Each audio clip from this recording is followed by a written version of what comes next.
Lagod lang padapati ang amo. Congratulations, Princey and Ronsul. Vice Mayor mas First of all, dumagin. I would like to thank Amo na you for lalaki.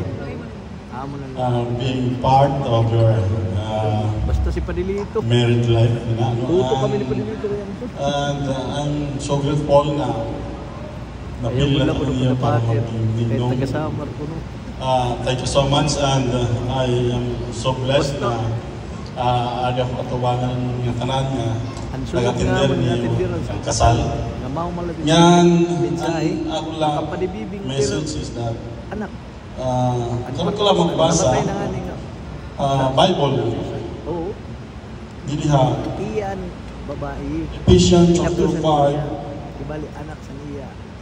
Asawa. 28, verse 28. Una niya. So husbands must love their wives as they love their own bodies. A man who loves his